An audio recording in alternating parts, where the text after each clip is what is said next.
சந்தோஷம் மெய்ஞானம் வளர்ப்போம், ஆரோக்கிய யுகம் அமைப்போம்.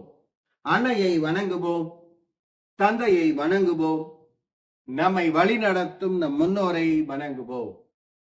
ஆரோக்கிய யுகம் அமைக்கிறதுல கடந்த தை அமாவாசையிலிருந்து செயல் ஆரோக்கியத்தை பாதுகாக்கக்கூடிய சரயோக பயிற்சி முறைய காணொலியா பார்த்து நாம பயிற்சி செஞ்சுட்டு வரோம். 18/3/2025 செவ்வாய்க்கிழமை 49வது நாள் பயிற்சியை நாம மேற்கொள்ள போறோம். செவ்வாய்க்கிழமை அப்படிங்கிறதுனால அதிகாலை 4 மணிலிருந்து 6 மணிக்குள்ள, காலை 8 மணிலிருந்து 10 மணிக்குள்ள, நண்பகல் 12 மணிலிருந்து 2 மணிக்குள்ள இந்த நேரத்துல நீங்க பயிற்சி செய்யற மாதிரி சூழ்நிலை அமைந்தால் சூரிய நாடி சுத்தி பயிற்சி செய்யணும்.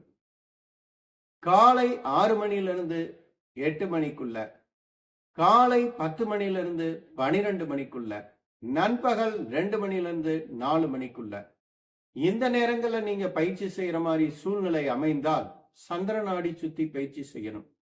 இதுதான் செவ்வாய்க்கிழமை நீங்கள் பயிற்சி செய்ய வேண்டிய விதிமுறை. ஒவ்வொரு ஆதாரத்திற்கும் 7 நாட்கள் கண்டிப்பா நாம பயிற்சி செய்யணும். ஒரு ஆதாரத்துக்கு நாம பயிற்சி செய்யும் போது இடையிலேயே அந்த பயிற்சியை செய்யறது தடை ஏற்பட்டுட்டா மீண்டும் அதே ஆதாரத்துக்கு 7 நாட்கள் நீங்க பயிற்சி செய்யணும். ஏன்னா 7 ஆதாரங்களும் சீராக இயங்கினால்தான் மூளை சீராக இயங்கும். மூளை சீராக இயங்கினால்தான் நாம செய்யக்கூடிய வேலைகள்ல எந்த தடையும் ஏற்படாது. செயல்கள்ல தடை ஏற்படாம பாதுகாக்கிறது தான் செயல் ஆரோக்கியம். இந்த செயல்ங்கிறத வேலை, கர்மா, ஜாப், தொழில், வினை இப்படின்னு பல்வேறு வார்த்தைகளால குறிப்பிடுவோம். கர்ம வினை அப்படிம்பாங்க இல்லையா? இந்த கர்ம வினை அப்படின்னா என்னன்னா வேலை, வேலைன்னு தான் அர்த்தம். அத தமிழ்ல இன்னும் கொஞ்சம் ஆழ்ந்து சிந்திக்கும் போது கர்மானா வேலை, இன்னொரு பாஷையில வினைனாலும் தமிழ்ல வேலை. இப்ப இங்க யோசிச்சு பாருங்க, இன்னொரு பாஷையில இருக்கக்கூடிய கர்மா, தமிழ்ல இருக்கக்கூடிய வினை, ரெண்டையும் சேர்த்து கர்ம வினைன்ட்டாங்க. ஆனா இந்த வினை அப்படிங்கிறதுக்கு தமிழ்ல 2 பொருள் இருக்கு. தடைகளுக்கு பேரும் வினைன்னு தான் பேரு. வினை சொல், பெயர் சொல் அப்படின்லாம் சொல்லுவாங்க இல்லையா? முரளிதரன் என்கின்ற பெயருடையவர் உங்களுக்கு யோக பயிற்சிகளை கற்றுக் கொடுக்கிறார். இந்த கற்றுக் கொடுக்கிறங்கிறது வினை சொல். அப்ப கர்ம வினை அப்படின்னா என்ன அர்த்தம்னா நடு செண்டர் அப்படின்னு சொல்றாங்கன்னு அர்த்தம். அதனால இனிமே இந்த கர்ம வினைங்கிற வார்த்தையை பார்த்து நீங்க யாரும் தயவு செய்து பயப்படாதீங்க. உடனே கீதையிலேயே சொல்லியிருக்கு, இதெல்லாம் நீங்க எழுதின கீதை, இதெல்லாம் நீங்க எழுதின. கிருஷ்ண பரமாத்மா கீழே வந்தா நீங்க எழுதியிருக்க கீதையை எரிச்சுடுவார். கர்ம யோகம் அப்படிங்கிறாங்கல்ல, கர்ம யோகம்னா என்ன? டியூட்டி, உன்னுடைய வேலையை பார். நீ என்ன வேலையை ஏத்துட்டு இருக்கியோ அதை ஸ்ரத்தையா செய் அப்படிங்கிறது தான். அதனால கர்ம யோகம்னா அது என்னமோ இந்த ஆசிரமத்துக்கு போய் ஆசிரமத்தை கூட்டி விடுறது, குருஜிக்கு பணிவிடை செய்யறதுக்கு பேர் கர்ம யோகம் கிடையாது. நீங்க ஆபீஸ்ல போய் வேலை செய்யறதுக்கு பேரும் கர்ம யோகம் தான். ஏன்னா இதெல்லாம் பிற்காலத்துல ஒரு குறிப்பிட்ட சமுதாயத்தினர் இதையெல்லாம் மாத்திட்டாங்க. அதனால புரிஞ்சுக்கங்க, கர்மா அப்படின்னாலும் வேலைதான், வினை அப்படின்னாலும் வேலைதான், ஜாப் அப்படின்னாலும் வேலைதான். சரி, எதுக்காக வேலை செய்யறீங்க? நீங்க வாழணுங்கிறதுக்காக வேலை செய்யறீங்க. அந்த வேலையில ஏற்படக்கூடிய தடைகள் 9 விதமான தடைகள் இருக்கு. அந்த தடைகளை எப்படி ஜெயிக்கலாம்னா, மூளைக்கு தேவையான அளவு பிராணசக்தி போனா மட்டும்தான் அந்த தடைகளை ஜெயிக்க முடியும். இந்த 49வது நாள் பயிற்சியை முடிச்சதுக்கு அப்புறம் 9 விதமான தடைகள் என்ன, அந்த தடைகளை எப்படி நாம வெல்லலாம் அப்படிங்கறது என் காணொலியா வெளியிடுறேன். ஏன் இதை அடிப்படை பயிற்சியை 49 நாள் அப்படின்னு வடிவமைச்சேன்னா, 7 ஆதாரமும் சீராக இயங்கலன்னா நீங்க இழுத்து விடக்கூடிய மூச்சானது 7 ஆதாரத்தை சரி பண்றதுக்கு தான் பயன்படும். நீங்க செய்யக்கூடிய வேலையில தடை ஏற்படாம பார்த்துக்காது. சில நாட்கள் வேணா அது சப்போர்ட்டிவா இருக்கும், பல நேரங்கள்ல அது தோல்வியை சந்திக்கும். அப்ப 7 ஆதாரமும் சீராக இயங்க வைக்கிறதுக்கு தான் ஒவ்வொரு ஆதாரத்துக்கும் 7 நாட்கள் அப்படிங்கிற விதிமுறையில இந்த பயிற்சியை 49 நாள் நான் வடிவமைச்சிருக்கேன். இந்த 49 நாள் பயிற்சி முடிச்சதுக்கு அப்புறம் நீங்க சூரிய நாடி, சந்திர நாடி, சுழுமுனை நாடியோட உன்னதமான பலன்கள் என்ன, அதை எந்தெந்த சந்தர்ப்பங்கள்ல செய்யலாம் அப்படிங்கறத தான் 49வது நாள் பயிற்சி முடிச்சதுக்கு அப்புறம் நான் காணொலியா வெளியிட்டு உங்களுக்கு கத்துத்தரப்போறேன். அதனால கண்டிப்பா நீங்க என்னைக்கு இந்த காணொலியை பார்த்தாலும் சரி, கண்டிப்பா 49 நாள் இந்த சரயோக பயிற்சியை, அடிப்படை பயிற்சியை நீங்க செய்தாக வேண்டும். இந்த சரயோகம்ங்கிறது செயல் ஆரோக்கியத்தை பாதுகாக்கக்கூடியது. செயல் ஆரோக்கியம் அப்படிங்கிறது நீங்க செய்யக்கூடிய வேலைகளை, தொழிலை, ஜாப்பை, கர்மாவை, வினையை தடையில்லாமல் முழுமையாக செய்து முடிப்பதுதான் செயல் ஆரோக்கியம். இப்ப 49வது நாள் அப்படிங்கிறதுனால சகசிரார ஆதாரத்தை மனதில் தியானிச்சு இந்த பயிற்சியை செய்யணும். இந்த சரயோக பயிற்சியை செய்யறதுக்கு முன்னால கொஞ்சம் விளக்கு ஏற்றி வச்சுக்கோங்க. இந்த விளக்கு எதுக்கு ஏற்றணுங்கிறதெல்லாம் ஏற்கனவே நிறைய காணொலி வெளியிட்டுட்டேன். விளக்கு ஏற்றி வைக்கிறதுல ஒரு தவறும் கிடையாது. ஏன்னா விளக்கு ஏற்றி வைக்கும் போது பூச்சி வந்தாலும் அந்த விளக்கு பக்கம் போயிடும், உங்களை கடிக்காது. அடுத்து இந்த சரயோக பயிற்சியை எல்லாரும் செய்யலாம். ஆண்கள் செய்யலாம், பெண்கள் செய்யலாம், குழந்தைகள் செய்யலாம். குழந்தைகளோட கர்மா என்ன? படிக்கிறது இல்லையா? அப்ப அதுகளும் இந்த சரயோக பயிற்சியை செய்யணும். வயோதிகர் செய்யலாம். வயசானவ என்ன செய்யணும்? தன்னை ஆரோக்கியமா பார்த்துக்கணும். நோய்வாய்ப்பட்டிருக்கிறவங்க கூட படுக்கையில படுத்திருந்தா சூரிய நாடி சுத்தியோ சந்திர நாடி சுத்தி பயிற்சியோ செஞ்சா அந்த நோயிலிருந்து மீண்டு வந்துருவாங்க. அந்த நோயின் தன்மையை பொறுத்து சூரிய நாடியா சந்திர நாடியாங்கிறத தெரிஞ்சுக்கிறதுக்கு நீங்க எனக்கு தொலைபேசியில தொடர்பு கொள்ளுங்க. நான் அவங்க என்ன செய்யணுங்கிறத பயிற்சியா சொல்லித்தரேன். மேலும் இந்த பயிற்சியை ஒரு நீண்ட தூரம் பிரயாணம் செய்றீங்கன்னு வச்சுக்கோங்க, அப்ப கூட செய்யலாம். ஏன்னா நான் 49 நாள் தொடர்ந்து செய்யணும்னு சொல்லிட்டேன். திடீர்னு ஒரு கல்யாணத்துக்கு போக வேண்டிய கட்டாயம் வரும், அன்னைக்கு நாம பயிற்சி செய்ய முடியாது. நீங்க பஸ்ல போகும்போதே செய்யலாம். கையோட தான் எங்கேயும் வெளியில போவீங்க, கையை கழட்டி வச்சுட்டு போறது கிடையாது. அப்ப என்ன பண்ணலாம்? நான் சூரிய நாடி சுத்தி செய்ய சொன்ன நேரத்துல நீங்க டக்குன்னு என்ன பண்ணலாம்? வலது கை எடுத்து இடது அக்குள்ள அப்படி வச்சுட்டேன்னா ஒரு 20 நிமிஷம் கண்ணை மூடி அப்படியே மூச்சை கவனிச்சிங்கன்னா, ஏன்னா பஸ்ல உட்காந்து இப்படி எல்லாம் மூக்கெல்லாம் அடைச்சு இழுத்து விட முடியாது. நீங்க இப்படி அடைச்சுட்டேன்னா சூரிய நாடி வேலை செஞ்சிடும் ஒரு 20 நிமிடம். அதே இது நான் சந்திர நாடி செய்ய சொன்னேன்னா இடது கையை எடுத்து வலது அக்குள்ள அப்படி வச்சுட்டு ஒரு 20 நிமிஷம் மூச்சை கவனிச்சேன்னா சந்திர நாடி தூண்டப்படும். இவ்வளவு எளிமையா இருக்கும்போது நான் எதுக்கு கஷ்டப்பட்டெல்லாம் பயிற்சி செய்யணும்னு கேட்கக்கூடாது. இது ஒரு எமர்ஜென்சிக்கான பயிற்சி முறை. எதையுமே முறையா முழுமையா செய்யணும்னு நினைக்கணும். ஓபன் யூனிவர்சிட்டியில போய் டிகிரி வாங்குற மாதிரி இப்படி வச்சுக்கிறேன், இப்படியே வச்சுக்கிறேன், அப்புறம் இப்படி வச்சுக்கிறேன், இப்படி வச்சுக்கிறேன்லாம் ஆர்கியூ பண்ணக்கூடாது. எதுவுமே முழுமையா செஞ்சாதான் முழு வெற்றி கிடைக்கும். தவிர்க்க முடியாத சந்தர்ப்பங்கள்ல இதை பிரயோகப்படுத்துங்க. அதே மாதிரி திருமணம் முடிஞ்சவங்க தாம்பத்தியத்துல ஈடுபட்டு இருந்தாலும் இந்த பயிற்சியை அன்னைக்கு செய்யணும். ஏதாவது பெரிய காரியத்துக்கு போயிருந்தாலும் அன்னைக்கு இந்த பயிற்சியை செய்யணும். ஏன்னா இந்த யோகா பயிற்சி சொல்றவங்க எல்லாம் எதெல்லாம் நாம கடைபிடிக்க முடியாதோ அந்த சட்ட திட்டங்கள்லாம் சொல்லி யோக பயிற்சியை செய்யவே விட மாட்டாங்க. ஏன்னா அவங்க துறவி அப்படிங்கிற பேர்ல, துறவிலாம் இல்ல, ஒரு வேஷம் போட்டு அலையிறாங்க. அவங்களுக்கு எதுவும் கிடையாது. அவங்க யாரும் எந்த மில்லுலயோ எந்த ஆபீஸ்லயோ போய் வேலை பார்க்கல. அதனால அவங்க அப்படி வாழலாம். நம்ம எல்லாரும் ஆபீஸ்ல வேலை பார்க்கிறோம், ஒரு பள்ளிக்கூடத்துல போய் படிக்கிறோம். அப்ப நமக்கு நிறைய இடையூறுகள் ஏற்படும். அதனால தயவு செய்து சரயோக பயிற்சிய எல்லாரும் செய்யலாங்கிறத புரிஞ்சுக்கோங்க. சரயோக பயிற்சிங்கிறதே என்னது? மூளைக்கு தேவையான அளவு பிராண சக்தியை கொண்டு செல்வதுதான். அதை பத்தி 49வது நாள் பயிற்சி முடிஞ்சதுக்கு அப்புறம் நான் விளக்கமா சொல்றேன். இன்னைக்கு இப்ப 49வது நாள் பயிற்சி முறையை மேற்கொள்வோம். சரயோக பயிற்சியோட முதல் பயிற்சி பிரணவ மந்திர தியானம். இந்த பிரணவ மந்திர தியானம்ங்கிறது சரயோக பயிற்சிக்கு மட்டும் முதல் பயிற்சி இல்லை. அன்றாட வாழ்வில் நீங்கள் தினமும் காலையில் செய்ய வேண்டிய உன்னதமான பயிற்சி பிரணவ மந்திர தியானம். பிரணவ மந்திரம் எப்படி தோன்றியது, அதன் பயன்கள் என்ன அப்படின்னு ஒரு காணொளி வெளியிட்டிருக்கேன். அதை பார்த்து அதனுடைய நன்மைகளை தெரிஞ்சுக்கோங்க. இப்ப நாம அந்த பிரணவ மந்திர தியானத்தை மேற்கொள்வோம். மேருதண்ட முத்ரால உட்காந்துக்கங்க. மூலாதாரம் அடி வயிறுல இருந்து கால் விரல் வரைக்கும் மனசுல நினைச்சுக்கங்க. ஆ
மணிப்பூரகம் மேல் வயிற மனசுல நினைச்சுக்கோங்க.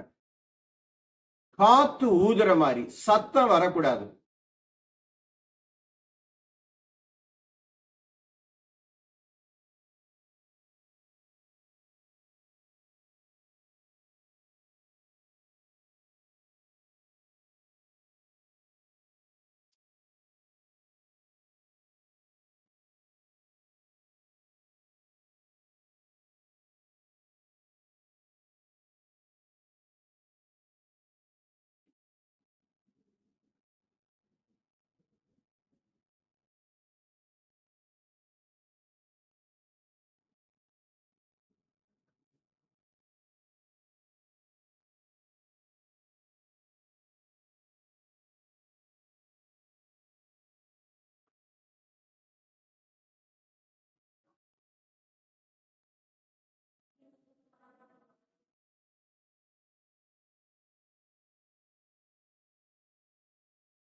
இப்ப சகசிராரம் தலைப்பகுதிய மனசுல நினைச்சுக்கங்க. எம்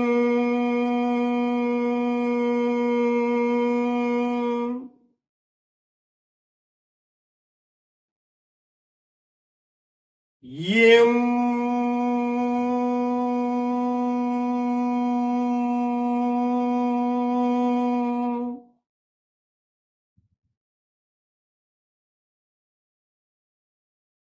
எம்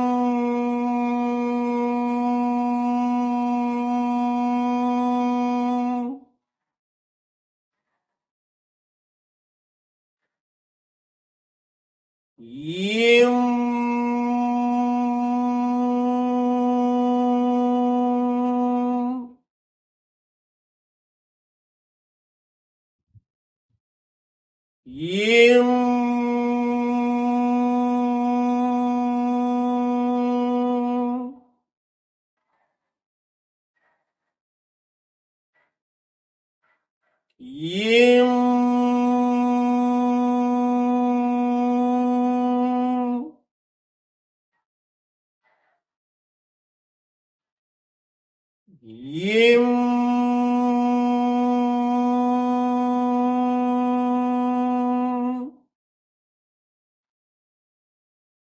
மெதுவாக தளர்த்திக் கொள்ளணும்.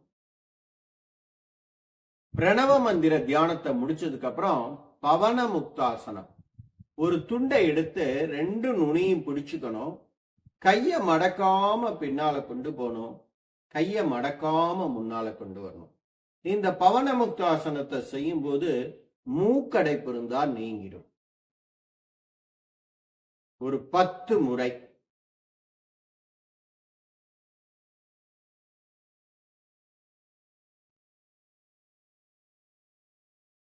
அடுத்த பயிற்சி கபாலபதி, நான் ஸ்டாப் பிரீத் அவுட், மூக்கு சிந்திர மாதிரி 7 முறை.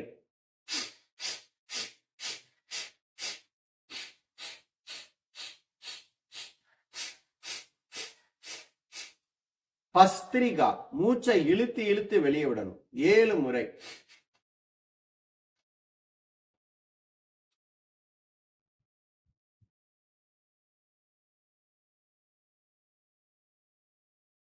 இப்ப நாம 49வது நாள் சகசிரார ஆதாரத்தை மனதில் தியானிச்சு அதிகாலை 4 மணிலிருந்து 6 மணிக்குள்ள செய்யக்கூடிய சூரிய நாடி சுத்தி பயிற்சியை செய்முறையா பார்க்க போறோம். நீங்க எந்த நேரத்துல பயிற்சி செய்ய உட்கார போறீங்களோ அந்த நேரத்துல எந்த நாடி சுத்தி பயிற்சி செய்ய சொல்லி பரிந்துரைத்திருக்கேனோ அந்த நாடி சுத்தி பயிற்சியை தான் நீங்க செய்யணும். ஆதி முத்திரை, இடது கைய கண்டிப்பா பிராணாயாமம் பண்ணும்போது ஆதி முத்திரை மட்டும்தான் பயன்படுத்தணும். வலது கையோட 4வது விரல் இடது மூக்க மூடிக்கணும். நான் ஹம்னு சொல்றப்ப வலது பக்கமே மூச்சை உள்ள இழுக்கணும். நான் சோ சொல்றப்ப வலது பக்கமே மூச்சை வெளியில விடணும். கால் விரல்கள் ஹம் சோ,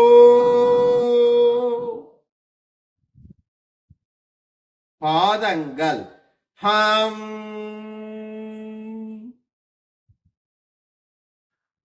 சோ,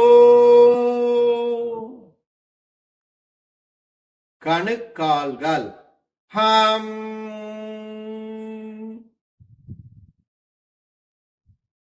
சோ, கெண்டைக்கால்கள் ஹம் சோ, முழங்கால்கள் ஹம்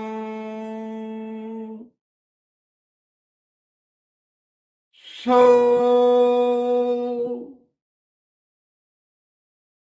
தொடைப்பகுதிகள் ஹம்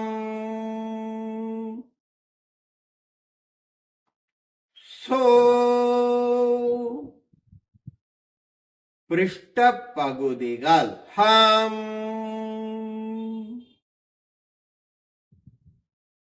சோ, அடிவயிற்று பகுதிகள் ஹம்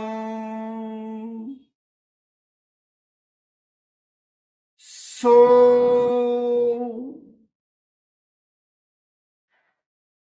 கீழ்முதுகு பகுதிகள் ஹம்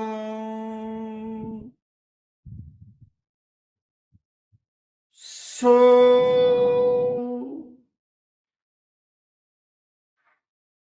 மேல்முதுகு பகுதிகள் ஹம்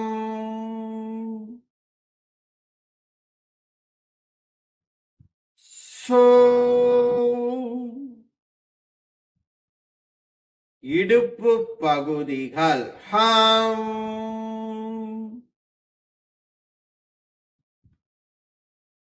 சோ, வயிற்று பகுதிகள் ஹம் சோ, மார்பு பகுதிகள் ஹம்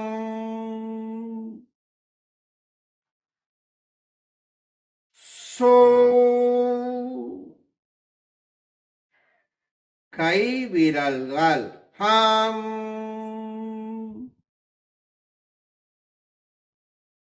சோ உள்ளங்கைகள் ஹம்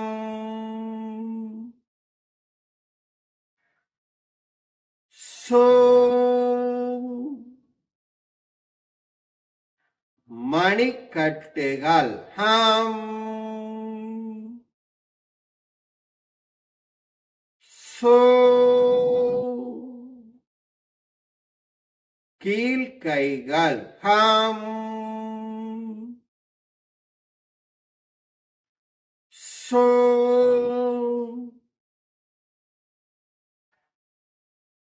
முழங்கைகள் ஹம்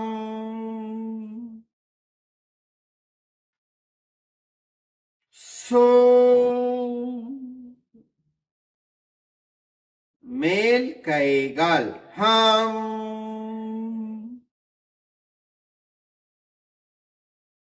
சோ தோள்பட்டைகள் ஹம்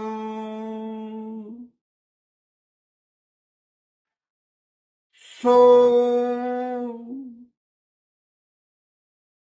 கழுத்து பகுதிகள் ஹம் சோ வாய்ப்பகுதிகள் ஹம் சோ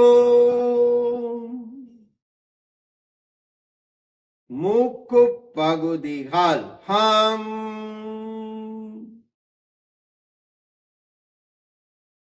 சோ காதுகள் ஹம்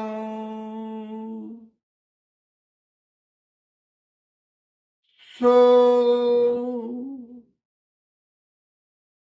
கண்கள் ஹம் சோ நெற்றி பகுதிகள் ஹம்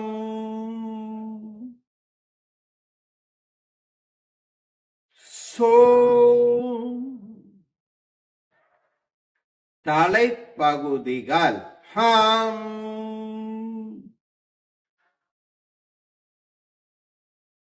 சோ மெதுவாக தளர்த்திக் கொள்ளவும். பிரணவ மந்திர தியானத்தையும் சரயோகத்தையும் நீங்க பயிற்சி செஞ்ச உடனேயே பௌர்ணமியிலிருந்து அமாவாசை வரைக்கும் உங்களுடைய குலதெய்வமானது நீங்கள் பயிற்சி செய்யும் இந்த பகுதிக்கு சூட்சுமமா வந்திருக்கும். இப்ப அந்த குலதெய்வம் நீங்க ஏதாவது கேட்க மாட்டீங்களான்னு எதிர்பார்க்கும். இப்ப நீங்க அந்த குலதெய்வத்திட்ட உங்களுக்கு தேவையானதை கேட்கலாம். குலதெய்வத்திட்ட என்ன கேட்கலாம்? ஆரோக்கிய தடை நீங்க வேண்டும், தீராத நோய்கள் நீங்க வேண்டும், தொழில் தடை நீங்க வேண்டும், பொருளாதார தடை நீங்க வேண்டும், அறிவு தடை நீங்க வேண்டும், திருமண தடை நீங்க வேண்டும், வாரிசு தடை நீங்க வேண்டும். இதுல எது உங்களுக்கு தடை இருக்கோ அந்த தடை நீங்கணும்னு மேருதண்ட முத்ரால உட்கார்ந்து உங்க குலதெய்வத்தை மனதுல நினைச்சு வேண்டிக்கங்க.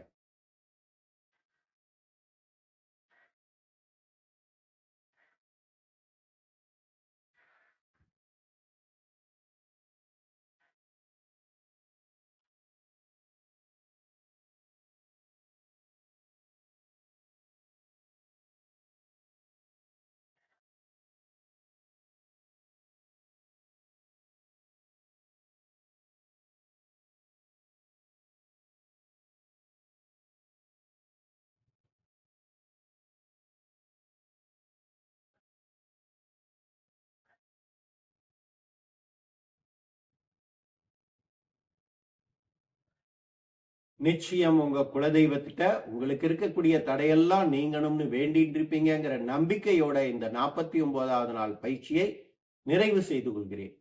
நமது real simple yoga foundation YouTube சேனலை புதிதாக காணும் அன்பர்கள் சப்ஸ்கிரைப் செய்யவும், அருகில் உள்ள பெல் பட்டனையும் பிரஸ் செய்யவும். மேலும் ஜாயின் பட்டனை பிரஸ் செய்து நீங்கள் அங்கத்தினராகவும் இணைந்து கொள்ளவும். அங்கத்தினராக இணைந்து கொள்பவர்களுக்கு ஒவ்வொரு மாதமும் 3வது ஞாயிற்றுக்கிழமை, 4வது ஞாயிற்றுக்கிழமை கட்டணமில்லாமல் ஆன்லைன் மூலமாக உங்களுக்கு தேவையான யோக பயிற்சிகள் கற்றுத்தரப்படும். மற்றும் நமது பயிற்சி மையத்தில் 3 நாள் தங்கி பயிற்சி பெறும் வாய்ப்பும் உள்ளது. உணவும் இடமும் இங்கேயே வழங்கப்படும். சர்வதேச அங்கீகாரம் பெற்ற யோகா ஆசிரியர்களை உருவாக்குவதற்காக இன்டர்நேஷனல் யோகா ஃபெடரேஷன் என்ற அமைப்புடன் இணைந்து யோகா ஆசிரியர் பயிற்சிகளும் கற்றுத்தரப்படும். தினமும் நீங்கள் விரும்பும் நேரத்தில் ஆண் பெண் இருபாலர்களுக்கும் தனித்தனியாக ஆன்லைன் மூலமும் பயிற்சிகள் கற்றுத்தரப்படும். மேற்கண்ட பயிற்சிகளில் கலந்து கொள்ள விரும்புபவர்கள் எனது தொலைபேசி எண்ணான 9789889680 இந்த எண்ணில் தொடர்பு கொண்டு பயிற்சிகள் பற்றிய விவரத்தை அறிந்து பயிற்சியில் கலந்து கொண்டு நமது மையத்தின் வளர்ச்சிக்கும் உங்களால் முடிந்த பொருளுதவியை செய்து என்னுடன் இணைந்து தினமும் முறையான ஆசனம், முறையான பிராணாயாமம், முறையான தியானம், முறையான உணவு முறை பயிற்சிகளை மேற்கொண்டு உங்கள் உடல் ஆரோக்கியம், மன ஆரோக்கியம், செயல் ஆரோக்கியத்தை பாதுகாத்து என்னுடன் இணைந்து ஆரோக்கிய யுகம் அமைக்குமாறு அன்புடன் அழைக்கின்றேன். சந்தோஷம்.